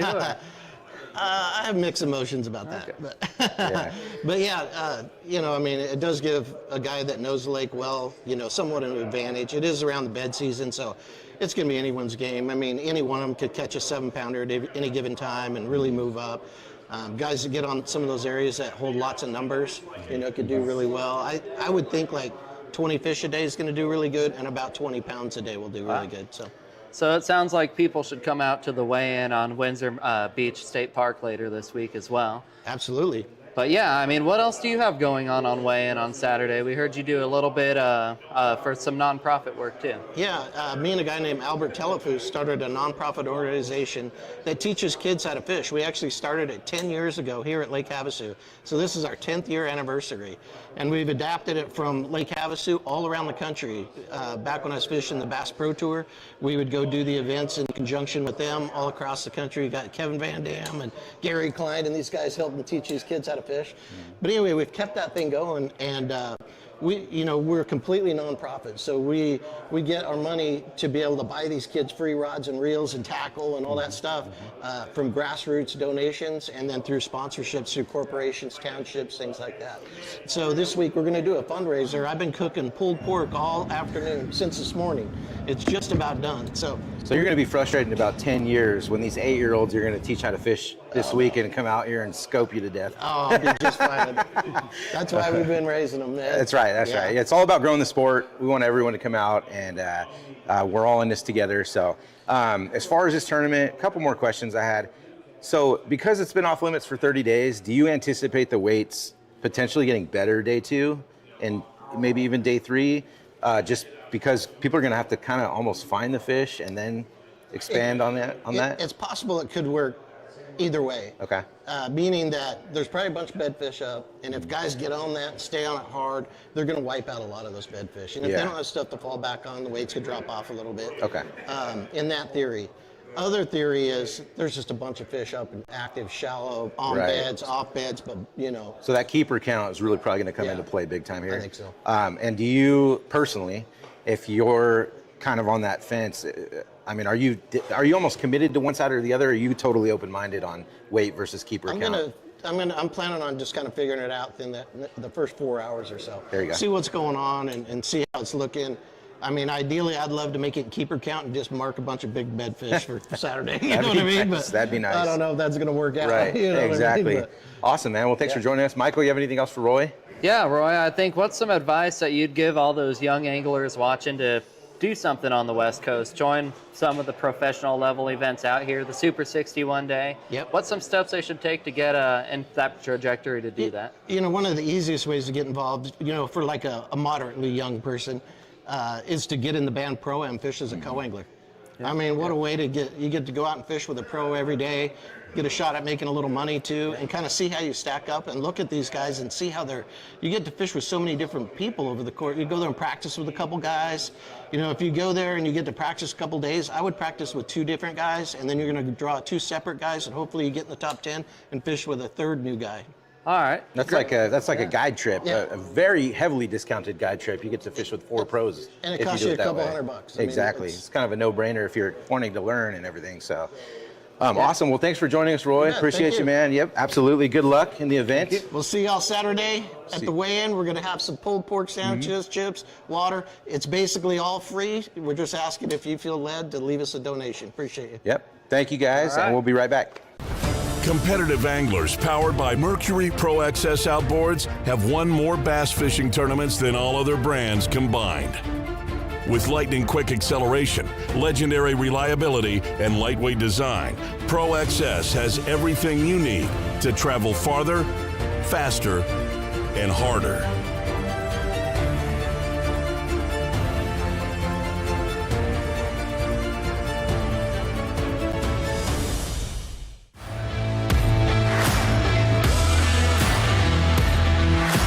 All right, welcome back to the Havasu Hot Seat. We're interviewing Joey Walton, a fantastic angler, his first year in the Super 60 Pro Tour. I think it's time to hear a little bit about what Joey does, who Joey is, and how he's gotten here today. So Joey, you're coming in obviously as a rookie. Had a good showing last year in the Pro-Ams, had to qualify through there. But this is a different deal. This is gonna be a different caliber. So how you feeling? What's your mindset right now? Are you feeling confident? You a little nervous? Like, what's going on leading into this? Yeah, definitely a little nervous. You know, I've never been here before. Obviously did the research online as much as we could. But yeah, I'm excited and obviously nervous a little bit. Totally. You know, going against some of the best guys on the West Coast. I mean, you can't slip up. You gotta have 3 solid days of fishing, so. Right. Yeah, and as people know, you know, you're a smallmouth guy. You got a lot of smallmouth experience relative to maybe the field here. How's that playing in? Are you gonna sort of target any smallmouth type patterns, or are you just kind of opening up your mind to whatever's gonna help you? You know, I've noticed, seeing just like off the mapping of this lake and everything and studying, that there's, I think, a possibility for a good smallmouth bag here, and probably a lot of them too, if you're throwing the right techniques at them. But also you have to think that there are good largemouth in here too, and that intrigues me. I love largemouth fishing whenever I get to do it, so that's gonna maybe a little half and half. Absolutely. And half and half, something you can kind of do with this format, because you can target keepers for the first 2 days, and then you can go for that big bag on day 3. Yep. Are smallmouth something that are easier to target in clear water bodies, or I mean, in general, from what you've seen from their behavior? I think for the keeper count, I think you know, it's gonna be, you're gonna have to have smallies for keeper count. I mean, that's just the way it is. But you know, don't get away from the size. You know, this place does have size, and you know, you can weigh a 20+ pound bag of smallmouth in here, and it's very possible. So, like you said, the strategy: keepers in the morning and big ones in the afternoon. Right, right. Okay, let's talk about scope a little bit. I mean, maybe close to spawn-ish right now. You know, maybe the better time of the year for scoping might be beyond us a little bit. So, what are you feeling about that? You think that's going to be a big player in this event for whoever's kind of in that top 10 on Sunday? What's your thoughts on how this is going to play out as far as scoping goes? I think scoping is going to be a big deal. You know, the guys that, I'm not saying they're going to be deep, but if they're fish deep, you know, the guys that scope and know how to catch them. But, you know, if you know how to scope shallow, I think that's going to be a big player in the next 2 days. scoping shallow, you know, less than 8 feet of water. If you're good with that, you can do that. I think you're going to do pretty well in this tournament. Okay. And how have you prepared for the Super 60? I know you've got a lot of background in the YouTube stuff, and I mean, you guide for a living, chasing giant smallmouth at Dvorak and other Idaho bodies of water. But I mean, what's the difference from a day of guiding to a day to win $50,000? You know, there isn't much different. In my world, as a guide up in Idaho at Dvorak Reservoir, you know, I'm not a guide that likes to go out and catch a bunch of fish. I'm a guy that likes to go out and look around and find the biggest fish on screen and see if we can catch that one. So, you know, and I might take that into play here too, you know.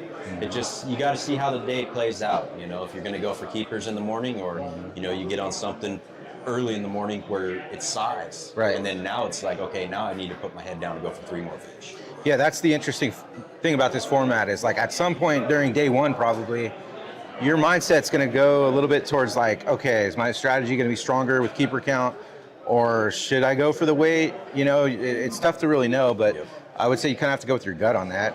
Talk about your drive down, man.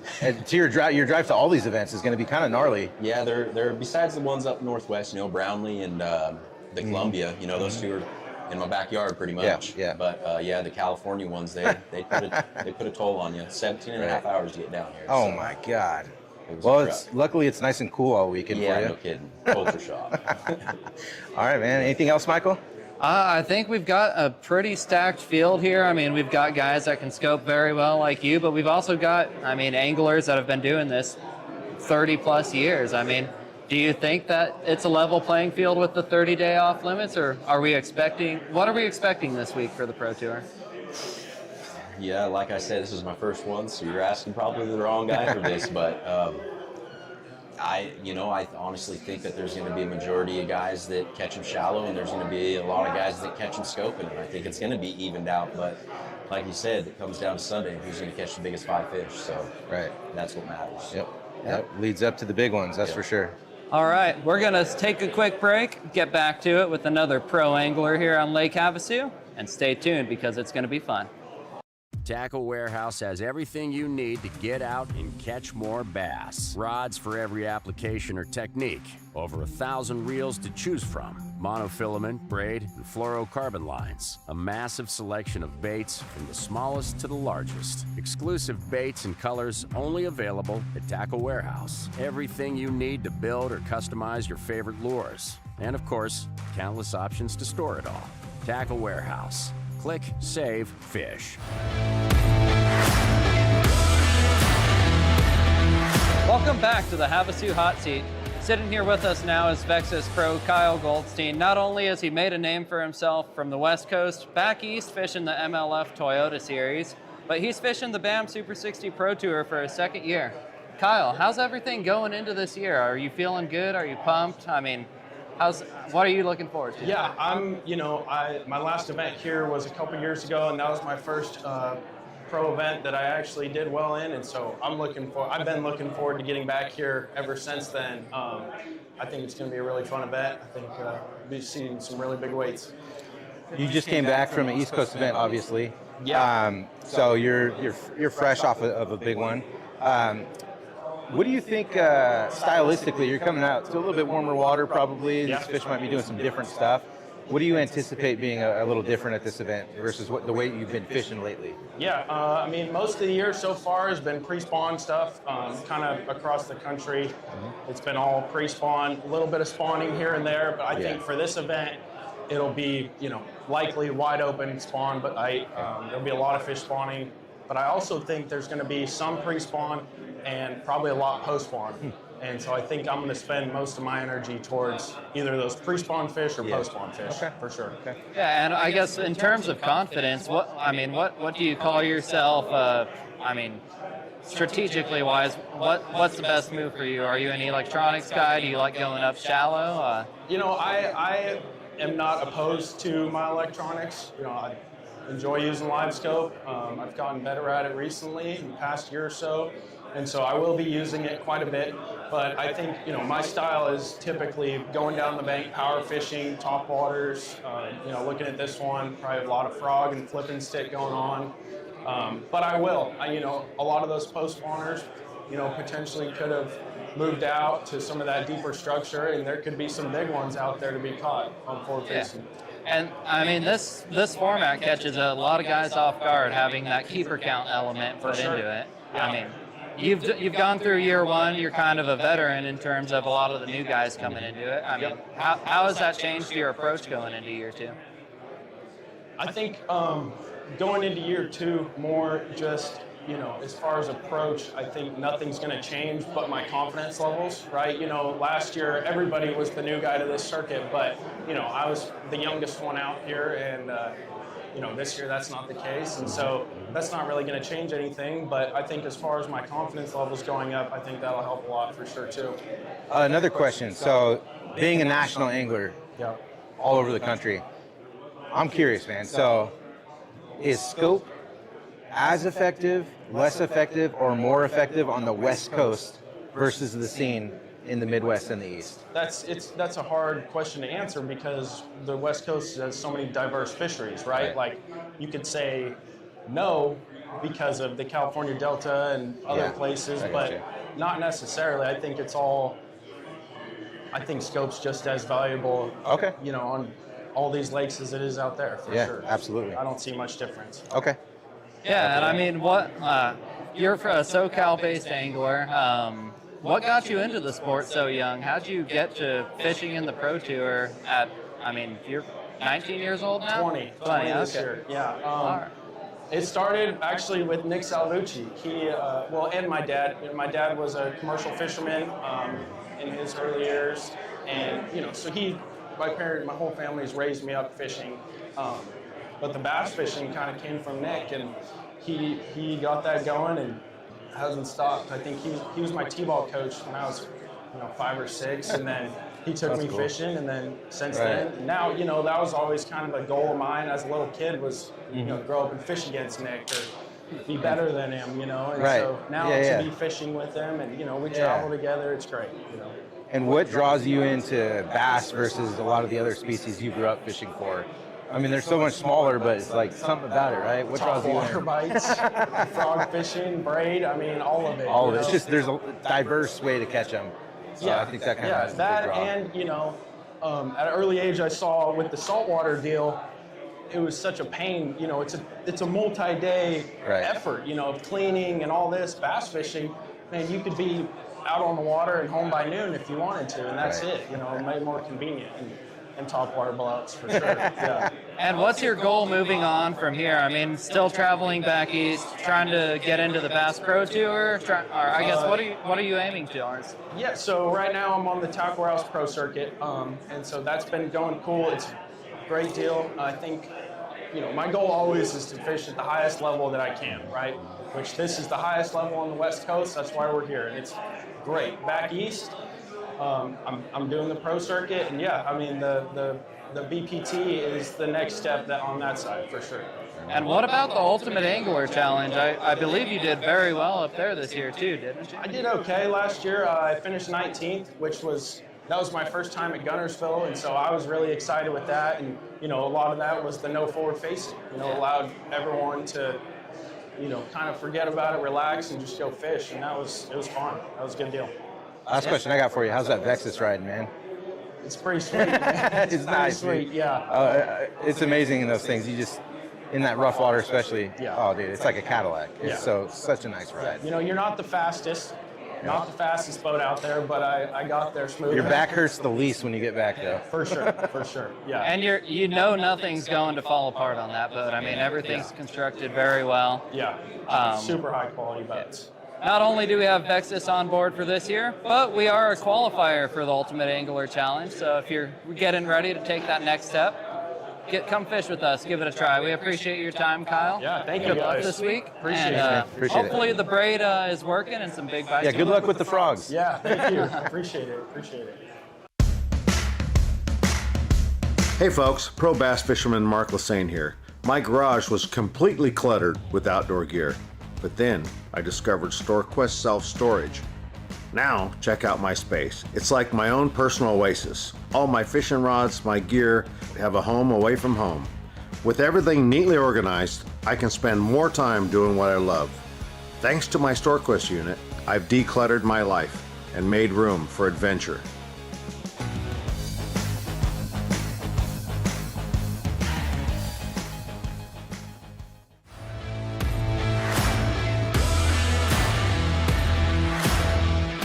All right, guys, welcome back to the last segment of the show. We're here with Carl Okerman. Carl, great fisherman, done really well at Mojave, obviously, and consistent too, always kind of up there. So coming into the season, Carl, what's your game plan as far as the season goes? AOI, are you kind of like, you really want it, or what's your mindset for that? Yeah, everybody's always after AOI. A lot of guys want to win. I've got to win now. Been chasing down AOI. Last year I ended up coming in third for AOI. I was 3 points behind the two kids chasing them down. They did an excellent job, and of course I'd love to win another one, and I'd like to get some momentum started the first part of the year. So. I mean, you started off about as hot as you can get on Lake Mojave last year, $50,000. It covers the expenses, gets you ready to go for the rest of the season, and you did pretty well. I mean, you're always consistent. Coming from Idaho, moving to California, I mean, you're kind of all over the place, but it gives you the opportunity to fish a lot of different places. You grew up in California, correct? And that's where it started for you, or? Yeah, I started bass fishing in California. I started off fishing off the bank with my dad. First lake I ever fished was Folsom. Started catching bass off the bank, got a float tube. I was in 4-H. That's how I bought the float tube. And then when I was 12, we moved to Idaho. And Idaho's not really known for bass fishing, but it's incredible bass fishing now. I kind of switched all my stuff over to trout fishing up there. And then as I was growing up there, more and more bass, and then it turned into, it's a really good place to bass fish up there. So the biggest thing up there is the conditions. They're constantly changing. Obviously, we don't have 108, 109 degree temperatures up there, but we've got a lot of really bad conditions, and I've forced myself to go out there in bad conditions and learn how to catch fish. Speaking of that temperature, obviously we're kind of in a heat wave here. Yeah. Which you're used to. You've been up in these desert areas enough. But what kind of changes as far as your prep when you know you have 3 really hot days of fishing in front of you? Well, the hottest I've ever fished was 113 degrees. It was on the Columbia River. And I thought all the fish were going to die the first time I fished there, because I was like, there's no way they're going to make it in the live well. Right. And we're catching all smallmouth, and they all made it. And they're super strong fish up there. Down here in the desert, I have been out here before. I've got about 4 days of fishing out here before. Mojave, obviously, I was never fishing there, but it was a lot cooler. So yeah, I've made some of the tackle adjustments, and I'm excited to get out there and get started. What about personal adjustments? You pack a couple extra bags of ice and water for yourself? Or? I will have a bunch of ice, especially stay hydrated. Yeah, especially for the fish. A lot of water. So that's a great topic to hit. Fisherman's Warehouse is our conservation partner with BAM. We have a live release boat. We have an aeration system. But what can anglers do to take care of their fish, not only in hot weather, but just in general when they're in a tournament? So we start off fishing, and we're just catching fish, reeling them in, throwing the live well. As you start to progress in the sport, you have to keep your fish alive. You turn into a conservationist. Coming from Idaho, we catch a lot of smallmouth out deep. And the first thing I do is we catch them out deep. I think anything over 15 feet. I start running fin clips. I put those on. I add in some kind of additive to the live well. I pack ice all the time. I started off with cubed ice, didn't work as well, so I used blocked ice, freezing Gatorade containers, different stuff like that. I run pool noodles on the top of it, just kind of let some fish relax a little bit up there. So anything I can to keep the fish calm. And I guess, what about your mindset going into Mojave? What was that last year when you took home 50 grand? And what's your mindset this year, and how does that shift? So going into the Mojave tournament, I'd never been there before. I did zero research. I put the boat in the water, fired up the Garmin graphs. First thing I did is look at the water temperature, and I was like, okay, that's the first thing to pay attention to. Then I checked the weather and which way the wind was blowing, and started looking at my map, made some calls first thing that morning as we were literally sitting right there for blast off. And I was like, I'm gonna start over here. And I ran over there, and every time we go out there, the lake is giving us clues that you got to try to figure out. You got all these little parts and pieces, and sometimes you can get it together, and sometimes you can't get it together. But it all came together out there. Coming into this tournament, super open-minded. I've been out here, so I've seen quite a bit of what's kind of going on out here in the past, but I just got to figure out what stage the fish are in, pick up on the key things out there, you know, as a tournament angler and a pro angler, and start getting that and making the adjustments. It's going to be the guy that makes the adjustments to figure out what's going on out there. It's going to win. Just to put things into perspective for the viewers and the fans, 30 days off limits. How much time in the last month have you looked at map and done map work? I've looked at some of it. It will be more on the fly. Okay. So I'm running 3 map chips, and I also run live mapping. As soon as I get out there, put the boat in and turn live mapping on, and it'll be reading that as fast as I can to make adjustments on it. So. All right, and just for some confidence for the next young guys that are watching this, wanting to make it in the sport, we asked Roy Hawk what his thoughts were, but I mean, what would you do different if you started younger, and what is the momentum that these guys need to make a career in bass fishing? I'd say the first thing is, as a young tournament angler or a dad that's watching this or kids that are watching this, is get your kids out there, get them in a club event, get something out there where they can go out and fish team events and fish with as many boaters as you can and learn as many different techniques as you can before you try to step up on the front of the boat, for sure. And we just talked to another angler. He wasn't sure if he was going to use his electronics or bring out the flipping stick. I know you've got P-line on there. What are your tactics? Are you going to be using 6-pound fluorocarbon, or? I got everything from 6-pound to 65-pound braid. So I'm tied up with everything, just re-spooled everything, and that'll be part of the adjustment as fast as I can adjust out there. And I mean, how do you adjust on the fly? Do you set a timer on your clock, and if it's not working in the first 15 minutes, you go to your plan B, or what does that look like? Yeah, I've got a couple spots that I want to try and go look and see kind of what's going on out there. Kind of read the water the best I can, find out which way the wind's blowing, if there's a little bit of current out there, and try to adjust from there. So I got everything, tied up from super ultralight line to something super heavy. So awesome. Well, how about you wrap it up for us? I mean, you've got a great support system with your family. They're generally out here at the events. You've been doing this a while. I mean, what should we leave this episode on when we're going out to Lake Havasu? This is the Havasu Hot Seat, and day 1 starts tomorrow. I would say the biggest thing is, when I was a kid, all I ever wanted to do was fish and take a kid fishing. And if you're watching this, try to get out there. If you guys have questions, reach out on social media to any of these anglers out there.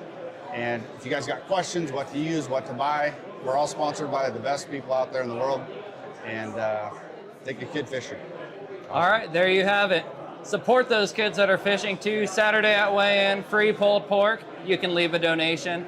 It's going to be a great week out here at Lake Havasu. We're going to Windsor Beach State Park. The weights are going to be big, the bite's going to be good, and Okerman's ready to go fishing 109 degrees. So it'll be fun. Tune into our live streams, and we'll see you tomorrow morning, bright and early.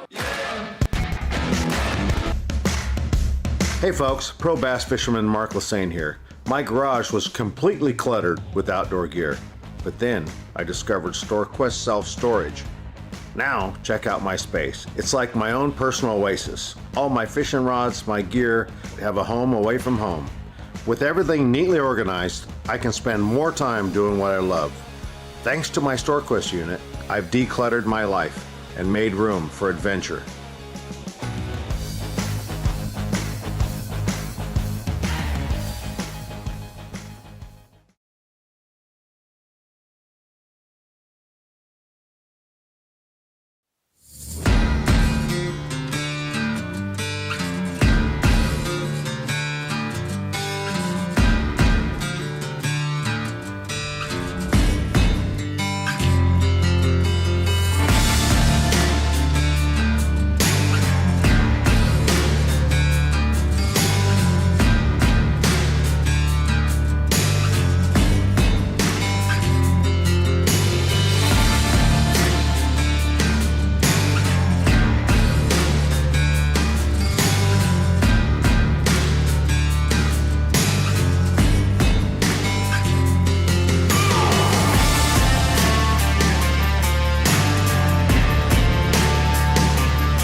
ensure your passion. Here's how to start a boat club. Just